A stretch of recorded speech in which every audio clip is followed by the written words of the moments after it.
Today we're going to be talking about the 2016 movie The Shallows. And yeah, they definitely got the title right because this movie does not venture into the deep end.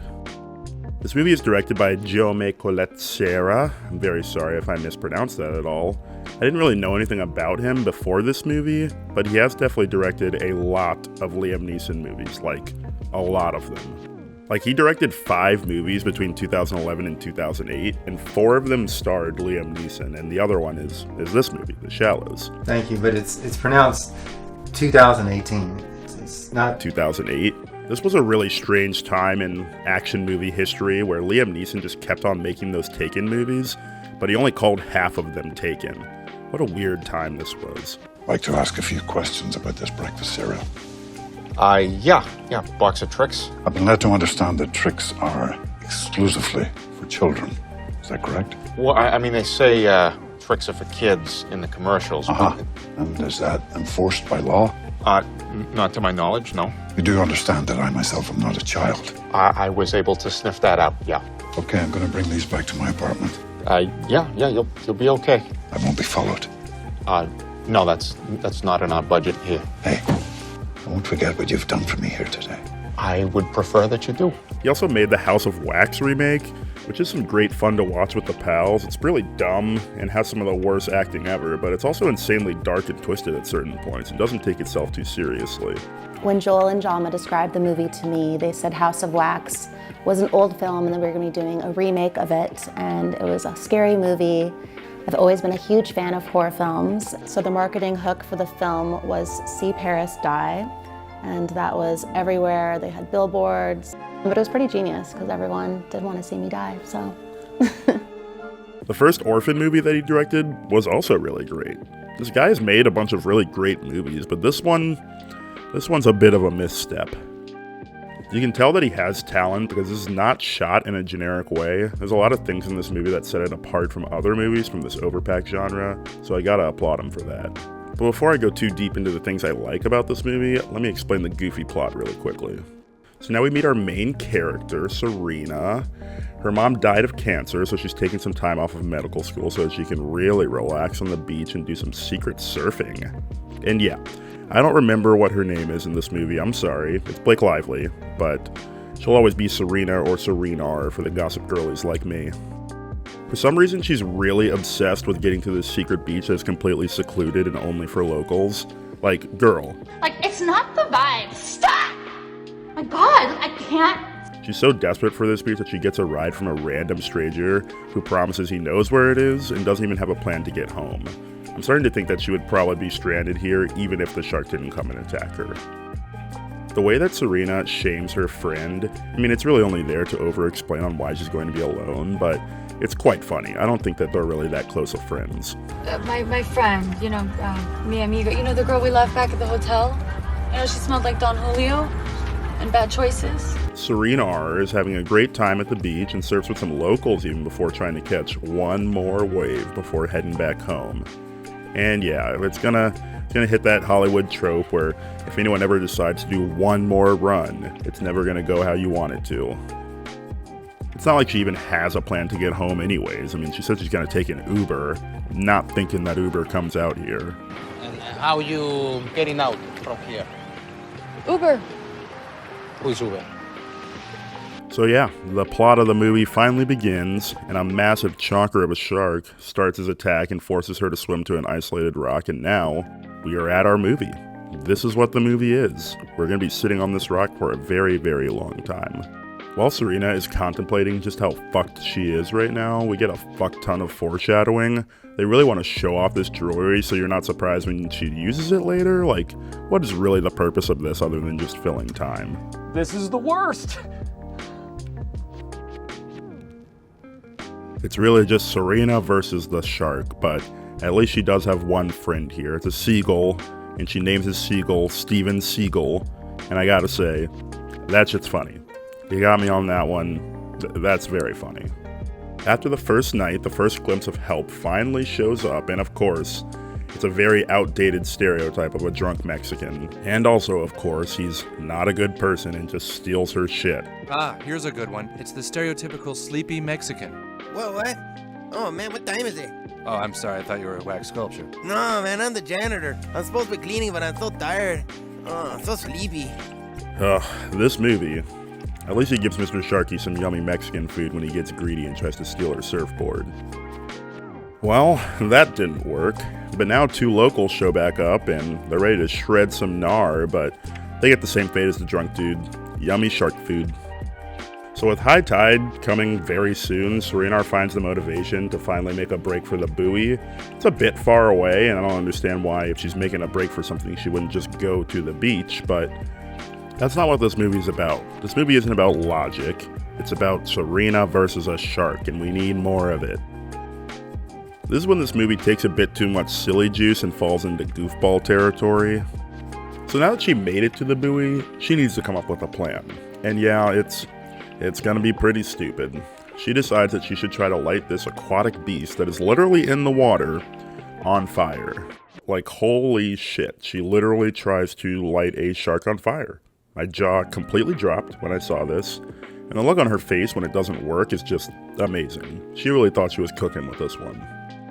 Now this shark is super pissed. It must hate Gossip Girl or something, because it's literally trying to bite through metal just to get to her.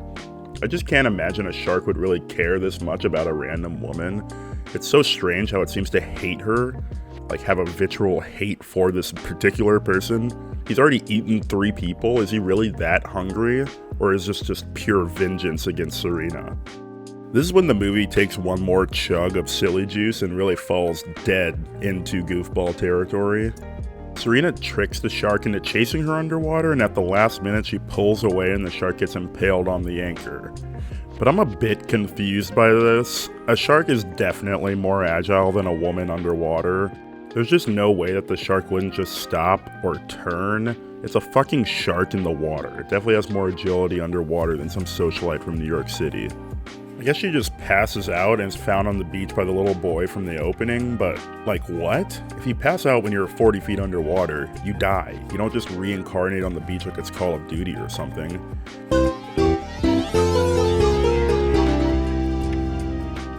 I am definitely glad that Steven made it back though. At least one non-human got a happy ending. And the movie ends with her celebrating her med school graduation with her sister while surfing? I figured she would probably stay away from shark-infested waters, but whatever. Movie over. Blake Lively is really put on display pretty heavily in this movie. There's a few people who come in and out, but this is essentially a one-woman show, and she does a pretty good job at carrying what little plot there was. I think it's really funny how she only wanted to do this movie because her husband, Hollywood hunk and notable funny guy Ryan Reynolds, did the movie Buried, and she wanted to do a similar type of survival movie. Your hubby kind of was your inspiration because yeah, he did a film called Buried where he's in a coffin the entire time, where you know, that was I think probably even harder to do because you have to carry a movie in a box. Yeah. At least I got these beautiful settings and a shark and all these things to help me. But in an isolation film is tough. It's you the whole time and your imagination. So I don't know. I hope people like it. All right, so I just finished this interview and it ends in maybe the weirdest way possible. Why do people talk to celebrities like this? This is so strange. And I know you come from a big family. You've said that you want to have a big family. That's still the plan? Oh my gosh, yeah. I'm one of 5 kids. My husband's one of 4. So, you know, we are officially breeders. You can go on our website and we will give you some of our children. I have always really liked her performances, but it's probably just because of my obsession with Gossip Girl. The rest of her career is very meh. She usually plays her parts really well, but the movies just aren't very good. I'm not from Boston, so I don't really like the town, but A Simple Favor really surprised me with how great it was, and I fucking love Savages. This movie is so much fun. Super stupid, but a lot of fun. I'll definitely be making a review about this one too. If you ask any serious head where the best dope in the world in the 21st century is, it's not Thailand, Jamaica, and certainly not Mexico. THC's testing 33%. I ran it twice. It's gotta be a glitch. I think we just struck gold. It's right here in California, USA. I also didn't know that she comes from a very famous Hollywood family. She has 5 siblings and they all work in show business as well as her parents. Pretty wild how much she was born for this life. The filmmaking in this movie is definitely unique, and some of the decisions that they made are really good, but a lot of them are just not good and confusing. They made a really weird decision to do some goofy color grading that sometimes makes Blake Lively look bone white and splotchy, and other times she looks like she's Shrek colored. It's super inconsistent, and it's a strange decision that was paired with some of the most chapped clips of all time.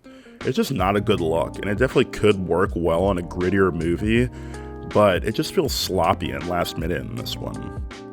The action in this movie is very entertaining, but to watch it you gotta turn off your brain for the enjoyment. It's super stupid and doesn't really pass the second thought test ever. Like, really? You really want to light a shark on fire? Like, why do you think that would work? It's a fucking shark in the water.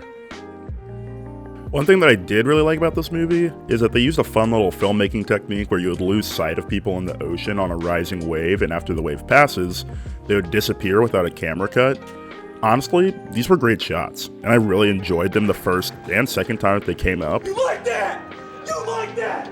But a fifth time? Nah, not a fan anymore.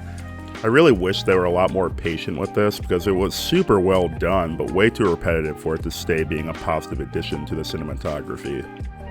They also did a really great job with the environments in this movie. The whole movie is on a beach and in the water, and supposedly, based on what the director said, 90% of the movie was filmed on a set with blue screens and tanks. The director had this to say about it: "Every scene has one shot that is real and the other 99% are not, but the one real shot is the one that tricks you." Pretty incredible work with that, because I never would have expected that after watching it. Like, obviously the shark isn't real and doesn't look amazing. I mean, it looks fine. I definitely thought they were on the beach the whole time, or at least on that rock. Very well done with that. Great use of CGI on the environment, not so much on the shark. In the end, this movie just is kind of a slog of a movie. There's so many fun elements to it, but after 45 minutes, the movie drags hard and does not advance past the very common girl gets trapped by a monster and needs to escape trope that we've already seen 100 times. People generally did like the movie though. It got pretty good reviews and did pretty damn well in the box office too. $119 million against a $25 million budget is pretty damn impressive, especially since it was going against an even scarier shark movie at the same weekend, Finding Dory. I gotta do a little bit of a sidetrack, but you gotta hear what IGN said about this movie. Simon Thompson of IGN gave the film a 9 out of 10 rating, noting, "The Shallows does for surfing what the Blair Witch Project did for camping and makes Jaws look like a children's tea party. Terrifyingly good." What? Bro, what are you talking about, man? If a movie is a 9 out of 10, you probably don't need to jam in other good movies just to prove how good it is. It probably just speaks for itself. It's really goofy and pretty common when movies and movie reviewers do this, but my favorite one has to be from M. Night's The Visit. What Jaws did for sharks and Psycho did for showers, The Visit will do for grandparents. What do you mean? What do you mean? What do you mean? Like, I just cannot believe that they chose to put this on their Blu-ray cover. That's just insane to me. I definitely don't agree with Simon over at IGN, but it is a decent movie.